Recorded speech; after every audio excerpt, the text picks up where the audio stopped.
ఈ పేరు వినగానే ఏదో ఒక వైబ్రేషన్, కొంతమందిలో ఇది నెగిటివ్ గా ఉంటుంది, కొంతమందిలో ఇది పాజిటివ్ గా ఉంటుంది. ఇంతవరకు ఇన్ని సంవత్సరాలలో ఎంతమంది అడిగినా అంబేద్కర్ గురించి ఒక్క వీడియో కూడా నేను చేయలేదు. బట్ ఇప్పుడు సాలిడ్ ఎవిడెన్స్ లతో మంచి వీడియో చేస్తున్నాను. ఇది పూర్తిగా చూడండి. పూర్తిగా చూసిన తర్వాత ఇది మీకు నచ్చితే మాత్రం ఖచ్చితంగా లైక్ చేయండి, అందరికీ షేర్ చేయండి. డాక్టర్ భీమ్రావ్ రామ్జీ అంబేద్కర్. ఈయన్ని ఇండియన్ క్రిస్టియన్స్ మరో పేరుతో పిలుస్తారు, ఇండియన్ మోజేస్ అని. ఇండియాలో ఉన్న మరొక మోషే లాంటి వాడి అంబేద్కర్ అని. అంబేద్కర్ నిజానికి ఒక రహస్య క్రైస్తవుడే, క్రైస్తవ్యానికి మంచి స్నేహితుడే, క్రైస్తవ్యానికి ఒక సహోదరుడు అని పిలుస్తారు. అందుకే ఈయన్ని ఇండియన్ మోజెస్ అంటారు. ఇజ్రాయేలు ప్రజలకు మార్గనిర్దేశం చేసి నడిపించి ధర్మశాస్త్రాన్ని తెచ్చిపెట్టిన మోషే లాంటి వాడే. భారతదేశమంతా నడిచేటువంటి ఒక ధర్మశాస్త్రం, భారత రాజ్యాంగాన్ని, దీన్ని తెచ్చినటువంటి అంబేద్కర్ ని కూడా అలా ఇండియన్ మోజెస్ అని ముద్దుగా పిలుచుకుంటారు. ముందుగా ఒక మంచి స్టేట్మెంట్ తో స్టార్ట్ చేద్దాం. 1938 జనవరి 5వ తారీఖున క్రిస్టియన్స్ గ్యాదరింగ్స్ లో ఆయన ఇచ్చినటువంటి ఒక స్టేట్మెంట్ తోనే మనం స్టార్ట్ చేద్దాం. I have a great impact on my mind of two great personalities, Buddha and Jesus Christ. ఇది స్వయంగా అంబేద్కర్ గారే ఇచ్చినటువంటి ఒక స్టేట్మెంట్. అదేంటో కూడా మనం పూర్తిగా చూద్దాం. ఇప్పుడు ప్రాముఖ్యమైన విషయం ఏంటంటే, బాబాసాహెబ్ అంబేద్కర్ కు క్రైస్తవ్యం నచ్చదని, క్రైస్తవ్యాన్ని ద్వేషించేవారని, మనువాది మత ఆధిపత్య మాటలు ఉద్దేశపూర్వకంగా కల్పించి చాలా చొప్పించేస్తున్నారు. అమాయక దళితులకు ఇలా మాయమాటలు చెప్పి విషపూరిత ప్రచారం చేస్తున్నారు, జాగ్రత్త. బట్ నిజానికి అంబేద్కర్ రహస్య క్రైస్తవుడే, అన్ని క్రైస్తవ విధానాలే. ఆయన మనసులో కూడా క్రీస్తు వారు చాలా ప్రభావితం చేశారు. క్రైస్తవ్యం అంటే ఆయనకి చాలా ఇష్టం. ఆయన సన్నిహితమైన స్నేహితులందరూ కూడా క్రైస్తవులే.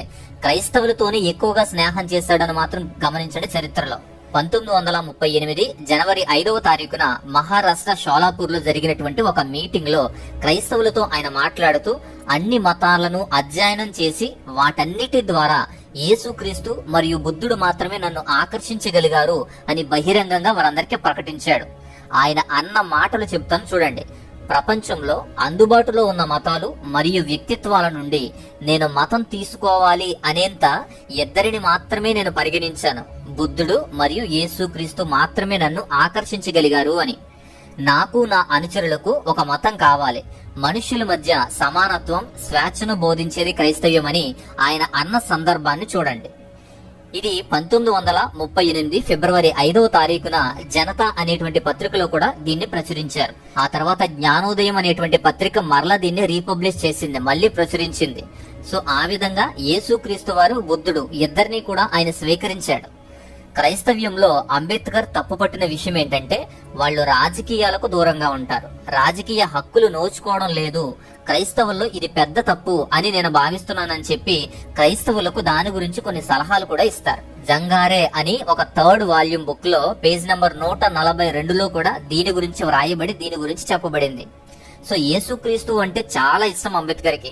తాను మతం తీసుకోవాలి అన్నప్పుడు యేసుక్రీస్తులు చూశారు. క్రైస్తవ్యము, బుద్ధిజము రెండూ కూడా చూస్ చేసుకున్నారు. బట్ క్రైస్తవ్యం రాజకీయాన్ని కోరుకోకపోవడం, రాజకీయ పవర్ లో లేకపోవడం, అప్పటికే బ్రిటిష్ వారితో అంబేద్కర్ ని మాటలు అనడం, వారు నమ్మేటువంటి మతం తీసుకుంటే వారితో కలిసిపోయినట్టు లేదా సపోర్ట్ చేస్తున్నట్టు ఇంకెన్నో అంటారు. అసలే అప్పటికే ఆయన్ని ఏదోటి అంటూనే, ఆయన విమర్శిస్తూనే, ఆయన కొన్ని విషయాలలో విభేదిస్తూ సమానత్వం తీసుకురావడానికి, వివక్షతను నిర్మూలించడానికి చేసే ప్రయత్నాల్లో ఎంతో మంది ఆయన హింసించారు, ఎంతో మంది ఆయన విభేదించారు, విమర్శించారు. అలాంటి సిచ్యువేషన్స్ లో ఆయన తన రాజకీయ భవిష్యత్తు, సామాజిక విప్లవం, దళితుల రైట్స్ కోసం క్రైస్తవ్యాన్ని ప్రక్కన పెట్టి బౌద్ధంలోకి వెళ్లారు. బౌద్ధ మతం అధికారికంగా ఆయన తీసుకున్నారు. అలా ఆయన ఆకర్షించిన క్రైస్తవ్యము, బుద్ధిజము రెండూ ఉన్నా గానీ క్రైస్తవ్యాన్ని ప్రక్కన పెట్టి బుద్ధిజంలోకి వెళ్ళడానికి అసలు కారణం అది. అంతేకాదు ఆయన అసలైనటువంటి కొన్ని సీక్రెట్స్ కూడా ఉన్నాయి, వారి ఫ్రెండ్స్ ద్వారా ఉన్నాయి. అవి కూడా మనం చూద్దాం. అంబేద్కర్ క్రైస్తవునిగా చెప్పుకోలేకపోయినా గానీ క్రైస్తవ మతాన్ని మరియు క్రైస్తవ సందేశాన్ని, దేవుని సందేశాన్ని ఇష్టంతో తీవ్రంగా పరిగణించిన మొదటి వ్యక్తి ఆయనే. అంబేద్కరే అని క్రైస్తవ వేదాంతవేత్త జేమ్స్ మ్యాజీ అనేటువంటి వ్యక్తి అసలు భారతదేశంలో క్రైస్తవ్యాన్ని తీవ్రంగా పరిగణించి పాటించే మొదటి వ్యక్తి అంబేద్కరే అని చెప్పాడు. అందుకే ప్రత్యక్షంగాను పరోక్షంగాను తన రచనలలో ఇవి ఉపయోగించుకున్నారు. సో నౌ అంబేద్కర్ కి బాగా తెలిసిన సన్నిహితులైన స్నేహితుల గురించి మనం మాట్లాడదాం. దానిలో మొదటిగా రెవరెండ్ జేమ్స్ వాథ్రెల్. జేమ్స్ వాథ్రెల్ అనేటువంటి మంచి వ్యక్తి అంబేద్కర్ కి మంచి స్నేహితుడు. ఈయన సెయింట్ జేమ్స్ చర్చ్ యొక్క వికార్. ఈయనతో అంబేద్కర్ స్నేహం చేయడం వల్లే అంబేద్కర్ కి క్రైస్తవ్యం పట్ల నమ్మకము విశ్వాసము కలిగి ఉండేది. 1952వ సంవత్సరంలో, 1953వ సంవత్సరంలో అంటే ఆఖరి సంవత్సరాల్లో కూడా డిసెంబర్లోను జనవరిలోను ప్రతిసారి కూడా అంబేద్కర్ ఈయన్ని అనేక సార్లు కలిసేవారు. న్యూఢిల్లీలో ఆలిపూర్ రోడ్ లో ఒక పెద్ద మ్యూజియం ఉంది. అంబేద్కర్ నేషనల్ మెమోరియం అని ఒక పెద్ద ఫేమస్ అది పెద్ద మ్యూజియం ఉంది. అది అంబేద్కర్ ఇల్లు అంటారు. దాని పక్కనే ఉండేదే చర్చ్. అందుకే ఈయన్ని ఎక్కువగా కలిసేవారు. అంబేద్కర్ అడిగినప్పుడు ప్రేయర్ బుక్స్ చదవమని చెప్పేవారు. ద 1662 ప్రేయర్ బుక్ అని చెప్పి ఒక బుక్ ని చదవమని జేమ్స్ వాథ్రల్ ఎప్పుడూ కూడా పట్టుబట్టేవారు. అందులో 39 ఆంగ్లికన్ ఫెయిత్ కు సంబంధించిన అంశాలనే ఉంటాయి. చర్చ్ లో చాఫెల్లో, ఫీమేల్ చాఫెల్లో ఉన్నటువంటి చాఫెల్లో కూర్చుని ఆయన చదివేవారు. కొన్నిసార్లు కారులో కూడా కూర్చుని ఆ బుక్ ని చదివేవారు. 2008 మార్చి 29న ఒక కాన్వర్జేషన్స్ లో ఈ వాత్రల గురించి వచ్చిన అంశంలో కూడా ఈ విషయాన్ని కూడా చెప్పారు. ఇక రెండో వ్యక్తి రెవరెండ్ బిషప్ వాస్కోమ్ పికెట్ అని ఒక మంచి స్నేహితుడు ఉన్నాడు.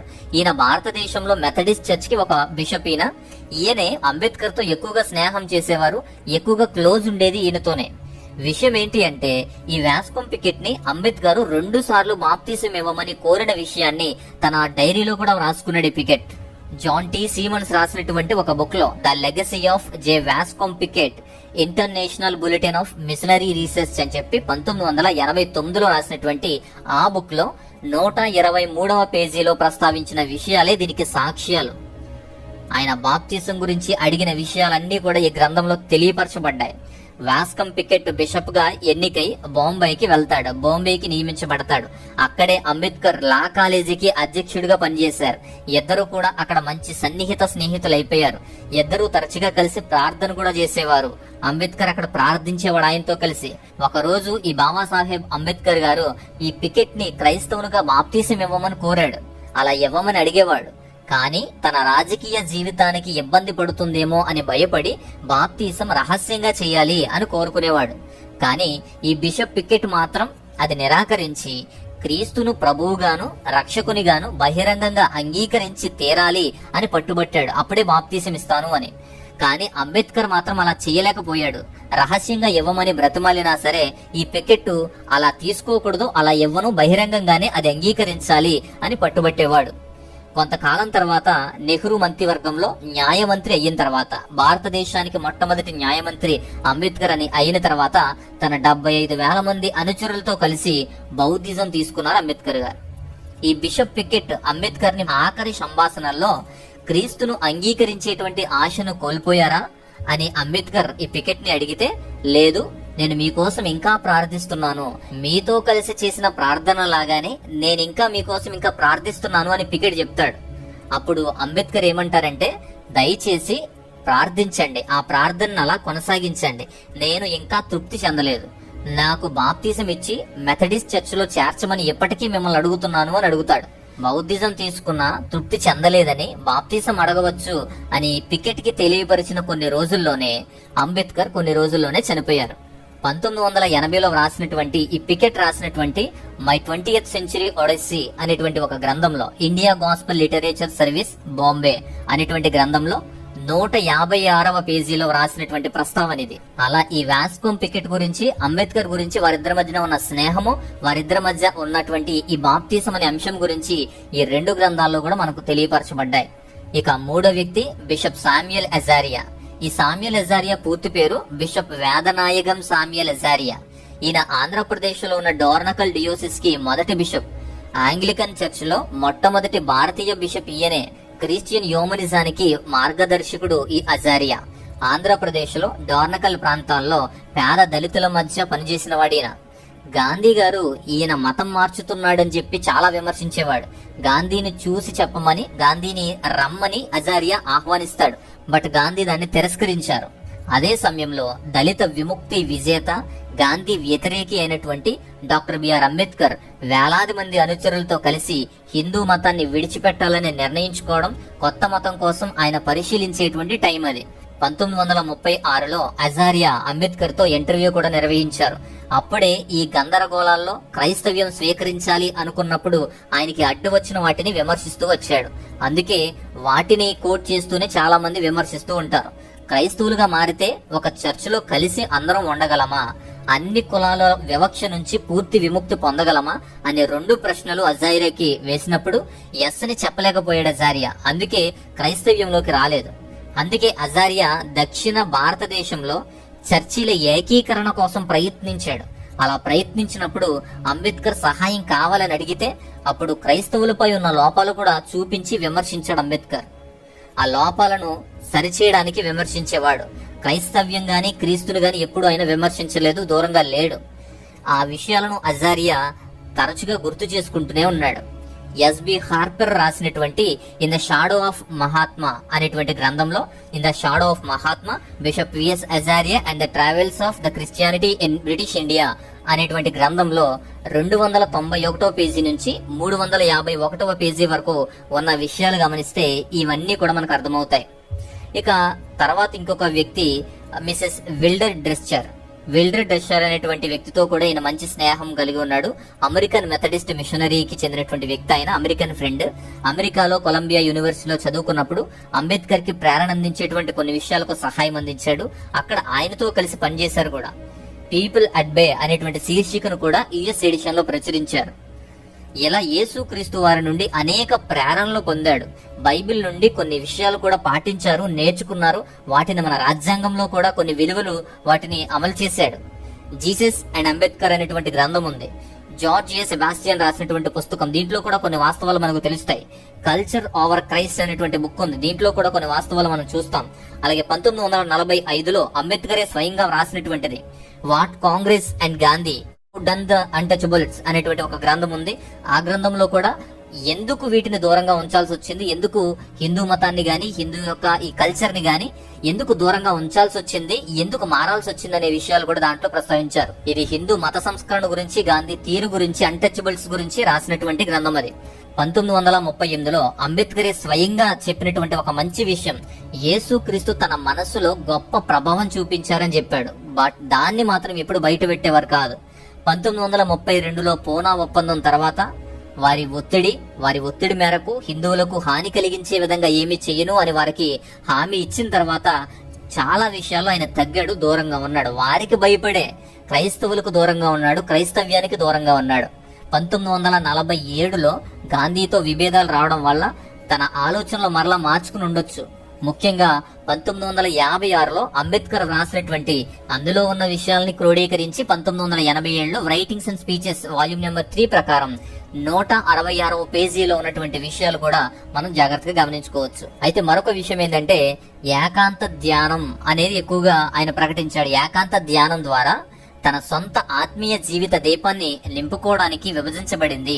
యేసుక్రీస్తు గంటలు తరబడి ఏకాంత ప్రార్థనలో గడిపిన విధంగానే అనే మాటలు కూడా ఆయన రాసుకొచ్చారు. మార్కు సువార్త 6:46లో యేసుక్రీస్తు వారు ఏకాంత ప్రార్థనను కోట్ చేస్తూ రాశారు. దాని ప్రకారం ఆయన సువార్తలు అంబేద్కర్ చదువుతున్నారు అని మనకు తెలుస్తుంది, బైబిల్ ఆయన చదువుతున్నారు అని మనకు తెలుస్తుంది. బౌద్ధుని సువార్త అని బౌద్ధం స్వీకరించిన తర్వాత ఈ బౌద్ధ విధానాలు ఎలా తీసుకురావాలి అనే ఆలోచనలో బుద్ధుని సువార్త గాస్పెల్ ఆఫ్ బుద్ధిజం అనేటువంటి విధంగా స్టార్ట్ చేశారు. గాని ఆ తర్వాత క్రమంలో బౌద్ధ ధమ్మం అనేటువంటి పేరు పెట్టుకున్నారు. బౌద్ధ ధర్మం అని అర్థం వచ్చే విధంగా బుద్ధుని ధమ్మం అనే పేరు పెట్టారు. బౌద్ధ మతం స్వీకరించినప్పటికీ కూడా క్రైస్తవ్యం ఆయనలో స్ఫూర్తినిస్తూనే ఉంది. ఆయన ఆదర్శాలు, సామాజిక విప్లవాలు, న్యాయం అనేది, స్వేచ్ఛ, సమానత్వం, సహోదర భావం అనేది బైబిల్ నుంచి ప్రేరణ పొందారు. యాక్చువల్లీ ఇది ఫ్రెంచ్ విప్లవం నుంచి తీసుకున్నారంటారు గాని అది బైబిల్ నుంచి తీసుకున్న ప్రేరణ అని స్నేహితులు చెబుతారు. న్యాయం యొక్క ప్రాథమిక సమాజానికి పునాదిగా సమానత్వాన్ని బైబిల్ ప్రతిపాదించింది అని చెప్పి అంబేద్కర్ గ్రహించారు. క్రైస్తవ్యం సౌత్ ఏసియాలో పురాతన ప్రాచీన కాల మైనారిటీ. నిరంతరంగా దాని చరిత్రను కలిగి ఉంది. అంబేద్కర్ గురువులు బుద్ధుడు, కబీర్, పూలే అనే 3 ఉంటారు. కానీ ఆయన ఇష్టపడేటువంటి అసలైన ఇన్స్పిరేషనల్ హీరో మోషే ప్రవక్త. ఆధునిక యుగంలో మోషేలాగా ఆయన పోరాడాడు. భారతదేశంలో అత్యంత విద్యావంతుడైన, అత్యధిక డిగ్రీ హోల్డర్ అయిన, మహిళా హక్కుల కోసం పార్లమెంట్ లో పోరాడితే ఆయన్ని వ్యతిరేకించారు.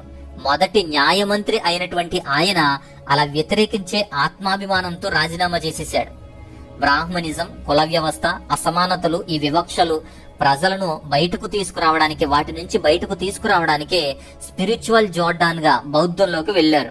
ఐగుప్తు బానిసత్వం నుంచి మోషే ఎలాగైతే ప్రజలను రక్షించి విడిపించి వాగ్దాన భూమికి చేర్చాడో అలా అంబేద్కర్ కూడా ఇక్కడ వివక్షకు, అసాధారణమైనటువంటి మనుషులుగా అసమానంగా బ్రతుకుతున్నటువంటి వివక్షతలో బ్రతుకున్న సామాజికాన్ని విప్లవం ద్వారా ముందుకు తీసుకొచ్చి ఆయన ఒక ప్రామిస్ ల్యాండ్ కి, మంచి భారతదేశంలోకి తీసుకురావాలనుకున్నాడు. అంబేద్కర్ ఒక రిపబ్లికన్, అలాగే క్రైస్తవుల సహోదరుడు అని చాలా మంది పిలుస్తారు.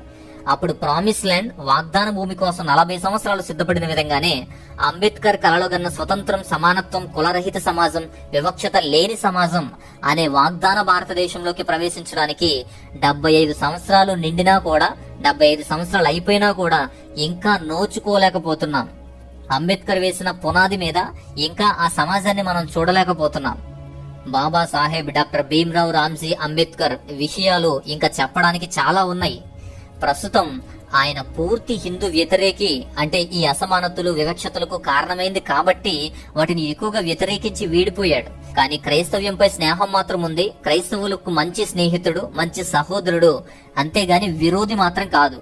దానిలో కొన్ని, అంటే వాళ్ళు రాజకీయాలకు దూరంగా ఉండడం గాని, వాళ్ళ చర్చెస్ లో ఉన్న డినామినేషన్ భేదాలు గాని, అలా కొన్ని వాటి మీద ఆయన విమర్శించారేమో గాని ఆయన క్రీస్తుని గాని క్రైస్తవ్యాన్ని గాని ఎప్పుడు విమర్శించలేదు. తప్పుగా, విరోధంగా చిత్రీకరించే ప్రయత్నాలు జరుగుతున్నాయి, చాలా జరుగుతున్నాయి, జాగ్రత్తగా ఉండండి. ఆర్టికల్ 13 మొత్తం కూడా బైబిల్ నుంచి స్వీకరించారు. అలా బైబిల్ నుండి ఇన్స్పైర్ అయ్యి క్రీస్తు నుంచి మంచి ప్రేరణ పొందినటువంటి వ్యక్తి డాక్టర్ బిఆర్ అంబేద్కర్. 2 సార్లు బాప్తీసం అడిగిన వ్యక్తి, బాప్తీసం తీసుకోవాలి అని పికెట్ ని అడిగిన వ్యక్తి డాక్టర్ బిఆర్ అంబేద్కర్. బట్ ఈ పోరాటంలో, రాజకీయాలలో ఆయన మీద ఉన్న ఒత్తిడి, ఆయన మీద ఉన్న విమర్శలు ఆయన్ని నిలదొక్కి రాణించాలి అంటే క్రైస్తవ్యం తీసుకోకూడదు అని బౌద్ధం స్వీకరించారు. అయినా సరే ఇది ప్రత్యేకంగా క్రైస్తవ ఆశయాల మాదిరిగానే ఉంటుంది. అందుకే బౌద్ధంలో ఉన్న హీనయానం గాని, మహాయానం గాని వాటికి ప్రత్యేకంగా ఉంటుంది. వాటికి అంబేద్కర్ బౌద్ధిజం అనేటువంటి కొత్త పేరుతో ఈ బౌద్ధిజాన్ని పాటిస్తూ ఉంటారు. ఇది అంబేద్కర్ కి, క్రైస్తవునికి ఉన్నటువంటి అంశాలు ఇవన్నీ. కాబట్టి ఆయన క్రైస్తవ్యం తీసుకోకపోవడానికి, బౌద్ధిజంలోకి వెళ్ళడానికి ఇలా పొలిటికల్ గా ప్రెజర్, అలాగే కొన్ని కారణాలు, అలాగే బ్రిటిష్ వారి ప్రభావం గాని, గాంధీ ప్రభావం గాని, ఇలా చాలా కారణాలు ఉండొచ్చు. అంతేగాని క్రైస్తవులకు వ్యతిరేకి, విరోధి అయితే మాత్రం కాదు. అలాగే చాలా మంది అంబేద్కర్ నరకానికి పోతాడా, అంబేద్కర్ బాప్తీసం తీసుకోలేదు, రక్షించబడలేదు అంటారు. ఆయన మనసు మార్చుకుని, బైబిల్ చదువుకుని, అనేకమైన ప్రేరణలు పొంది, యేసుక్రీస్తుని అంగీకరించి రహస్యంగా నాకు బాప్తీసం ఇవ్వమని అడిగాడు ఆయన. అలాంటి వ్యక్తి మారు మనసు పొందిన వ్యక్తి లాంటి వాడే కదా. సో క్రైస్తవ్యంకి, అంబేద్కర్ కి ఉన్నటువంటి అంశాలు ఇవి. ఇదంతా మీకు చాలా క్లియర్ గా అర్థమైందని నేను అనుకుంటున్నాను. ఖచ్చితంగా మీకు నచ్చితే ఖచ్చితంగా లైక్ చేయండి, అనేకులకు ఈ విషయాన్ని షేర్ చేయండి. మంచి అంశాలతో వారందరూ నేర్చుకుంటారు. సో ఇది ఈ వీడియో యొక్క అంశం. మరొక అద్భుతమైన మంచి వీడియోతో నేను మరలా వస్తాను. అంతవరకు మీ అందరికీ నమస్తే, గాడ్ బ్లెస్ యూ అండ్ జై భీమ్.